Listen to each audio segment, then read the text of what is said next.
ఇందాక ఆవిడ చెప్పింది మన గౌరవ మాధవ్ గారు చెప్పిన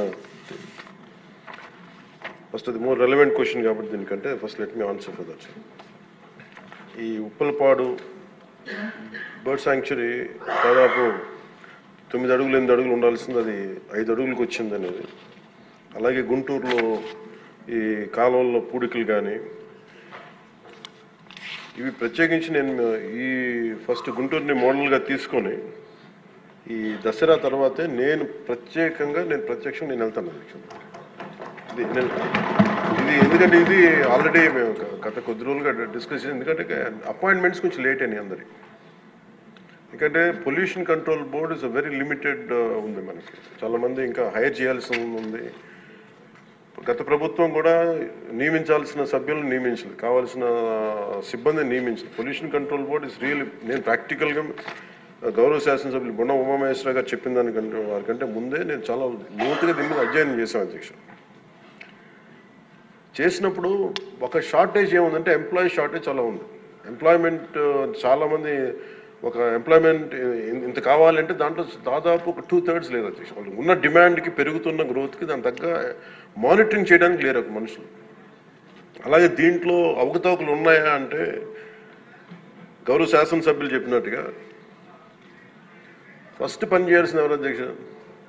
అర్బన్ బాడీస్ పనిచేయాలి, మున్సిపాలిటీస్ పనిచేయాలి. Everything you cannot completely directly correlate with pollution control board. అలాగే వారిది నేను ఒక ఆయన సరిదిద్దుకోవాలో లేదంటే నాకు తెలియదు, కానీ ఒక మాట అయితే చెప్పదలుచుకున్నాను. ఇది అందుబాటులో ఉండరు, ఇవన్నీ తప్పు. రాగానే గౌరవ మనకి చైర్మన్ గారికి కూడా చెప్పాను, first pollution control board open చేయమని. అదొక వాస్తవం ఏంటంటే పొల్యూషన్ కంట్రోల్ బోర్డు సామాన్య మనిషికి సంబంధం ఓన్లీ ఇండస్ట్రియల్ కనెక్టెడ్ అనుకుంటాను. ఇది ఫస్ట్ టైం కృష్ణయ్య గారు వచ్చాక వారికి తెలియజేసిన హీ హ్యాస్ ఓపెన్డ్ ఇట్. ఎవరైనా సరే ఎనీ ఆఫీస్కి వెళ్ళిపోయి మీరు పొల్యూషన్ కంట్రోల్ బోర్డు ఆఫీస్కి వెళ్తే మీకు అది ఓపెన్గా ఉంటుంది. దానికి నేను బాధ్యత తీసుకున్న తర్వాత మొట్టమొదటి చేసిన అధ్యక్ష. కాబట్టి దీని మీద అవగాహన కల్పించాలి, అసలు వెళ్తే కొంత సమాధానం. ఎందుకంటే first of all there is extensive employment shortage ఉంది, దానికి అదొక మేజర్ సమస్య. అలాగే వారు లేవనెత్తింది ఇంకొకటి రామ్కి సంస్థ మీద, వారికి షోకాస్ నోటీస్ ఇష్యూ చేయడం జరిగింది, యాక్షన్ తీసుకోవడం జరిగింది. అలాగే చాలా వ్యర్థాలు వదిలేస్తున్నారు ఇవన్నీ. అంటే ఒక ప్రాబ్లం ఏముందంటే ఏదన్నా సరే స్ట్రిక్ట్ యాక్షన్ తీసుకోవాలి అంటే ఎన్ని ఇండస్ట్రీస్ మూతపడిపోతే మనకు తెలియదు అధ్యక్ష. ఇప్పుడు మీకు ఇందాక నేను ఎందుకు ప్రస్తావించానంటే ఉదాహరణకి ఫ్లెక్సీస్. ఇప్పుడు ఫ్లెక్సీలని వెంటనే మనందరికీ తెలుసు, ఫ్లెక్సీస్ మైక్రో లెవెల్ డిస్ట్రిబ్యూట్ అయిపోయి భూమిలోకి ఇంకిపోతున్నాయి, నీళ్ళలోకి వెళ్ళిపోతున్నాయి, గాల్లో కలిసిపోతున్నాయి, ఆ తిరిగి తల్లి గర్భంలోకి వెళ్ళిపోతుంది, ఇవన్నీ తెలుసు. కానీ ఏదైనా వెంటనే బ్యాన్ చేద్దామంటే it has become an employment source for many people. కొన్ని కుటుంబాలు రోడ్డు మీద పడిపోతాయి. సో దీనికి ఏం చేయాలి? దీనికి చాలా సహజ క్రమంలో తీసుకురావాలి, ఒక మార్పు పట్టుకురావాలి, చాలా సహజ క్రమంలో కొంత అవగాహన కల్పించాలి, వారికి కొంత తెలియజేయాలి. సడన్గా మెషిన్ పెట్టాల్సిన ప్లాస్టిక్ పెట్టే చోట బయోడిగ్రేడబుల్ మెటీరియల్ పెట్టాలంటే దానికి ఆ పర్టికులర్ ప్రింటింగ్ మెషిన్ ఎంతవరకు యాక్సెప్ట్ చేస్తే కలర్స్ అంత సాచురేషన్ ఉంటుందా లేదా, ఇవన్నీ కూడా ఆలోచించాలి అధ్యక్ష. నా ఉద్దేశం ఏంటంటే ఒక ప్లాస్టిక్ చిన్నపాటి ఫ్లెక్సీకే మనం ఇంత ఆలోచిస్తున్నప్పుడు can you imagine the magnanimity to apply the real true pollution norms to every industry. ప్రపంచం మొత్తం మీద ఇది ఒక భారతదేశం లేదు, ప్రపంచం మొత్తం మీద I'm very deep committed environmentalist అధ్యక్ష. నేను రియల్ లైఫ్లో వాడటానికి ఆలోచిస్తాను. కానీ ప్రాక్టికల్గా మనం చూసేటప్పటికి ఇప్పుడు ఏ పరిశ్రమ అయినా సరే పొల్యూషన్ లేకుండా ఏ పరిశ్రమ లేదు, ఒకటి లేదు.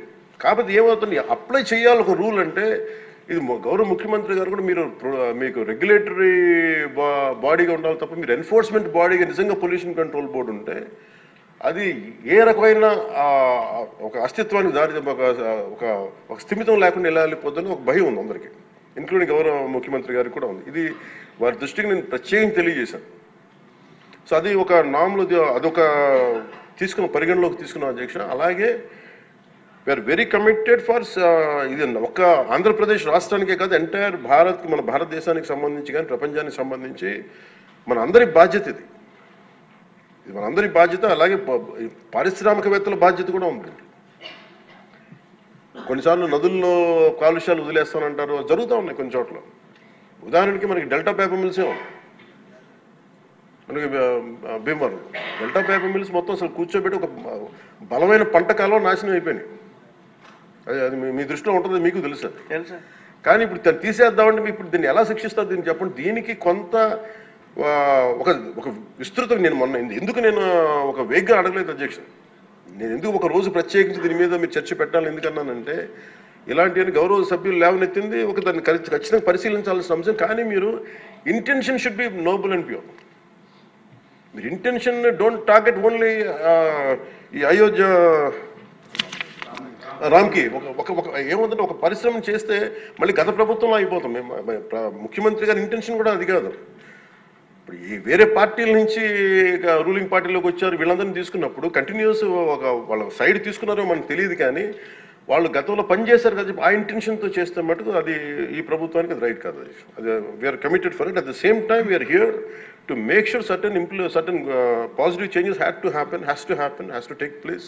But how do we take it forward? ఇది ఒక విస్తృత స్థాయి చర్చ జరిగితే తప్ప గౌరవ ముఖ్యమంత్రి గారు కూడా దీని మీద నిర్ణయం తీసుకోవాలంటే గౌరవ సభ్యులందరూ కూడా దీంట్లో పాల్గొని ఈ నిర్ణయం తీసుకుంటే ఈ పాలసీ చేంజ్ చేస్తే ఇంప్లిమెంట్ చేస్తే ఒక పాలసీని ఇంప్లిమెంట్ చేయాలో ఏమేమి ఉంటాయి కళ్ళ ముందు. మనకి ఈ రోజుకి వివేకానంద గారి కేసులో మర్డర్ జరిగిందని తెలుసు, మనం ఇంకా చేయలేకపోతున్నాం దాన్ని. ఇవన్నీ అందుకని దీన్ని ఏంటంటే నా ఉద్దేశంలో అప్పీల్ టు యూ గౌరవ శాసనసభ్యుల్ని నేను ఒకటే కోరేది ఏంటంటే బొండమ్మ గారిని ఖచ్చితంగా it will be taken, it will be considered and this is my commitment to you all. ఈ సభకి మీ ద్వారా నేను కమిట్మెంట్ ఇస్తాను. పర్యావరణాన్ని చాలా చాలా ప్రథమ బాధ్యతగా మేము తీసుకున్నాం అధ్యక్ష. కాకపోతే దీనికి ఏంటంటే ఫండింగ్ ఇవన్నీ ఉన్నాయి. మేము ఫండింగ్ దాటి కూడా చెప్తున్నాం అధ్యక్ష. ఇది ఒక మీరు ఎమోషనల్ కమిట్మెంట్ అనుకోండి, దీన్ని ఒక గుండె లోతుల నుంచి వచ్చిన ఒక స్ఫూర్తితో చెప్తున్నా ఏదన్నా అనుకోండి. ఈరోజు మనకి నిజంగా పర్యావరణాన్ని పరిరక్షించాలంటే అంత నిధులు కూడా లేవు మనకి. ప్రజలు తినేసి అక్కడ వేసేస్తున్న ప్లాస్టిక్.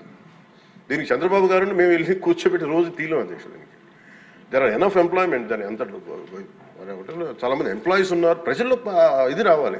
సో దానికి తగ్గట్టుగా ఏం చేయాలనేది ఈ సభ కొంచెం సీరియస్గా తీసుకొని దీని ఒక అవగాహన అందరికి కల్పించుకొని మనందరికీ ఒక బలమైన బాధ్యతగా తీసుకుంటే దాన్ని ఇది మనం ప్రజల్లోకి 5 కోట్ల మంది ప్రజల్లోకి తీసుకెళ్ళచ్చు అధ్యక్ష. అది మీ ద్వారా కోరుకుంటున్నాం.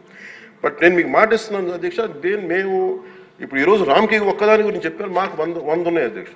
ఇలాంటి నేను ఒక 25-50 చెప్పగలను as on today. But the purpose will be defeated. భయపెట్టడం పారిశ్రామికవేత్తల్ని, లేదంటే వాళ్ళని కూర్చోబెట్టి వాళ్ళని మన ఏమేమి జరుగుతుందో వాళ్ళకి తెలియజెప్పి వాళ్ళ ద్వారా చేయించడం. ఇప్పుడు ఇదే నాకు డెల్టా పేపర్ మిల్స్ మనకి మొన్న కూడా ఉన్నాయి. ఆక్వా ఈరోజు 25,000 ఇన్ని వేల కోట్ల ఆదాయం ఆక్వా ఇస్తుంది. అది ఎంత పొల్యూషన్ క్రియేట్ చేస్తుంది మాట్లాడాలంటే. దాన్ని ఇండివిజువలైజ్ చేయలేదు కదా. It should be total policy.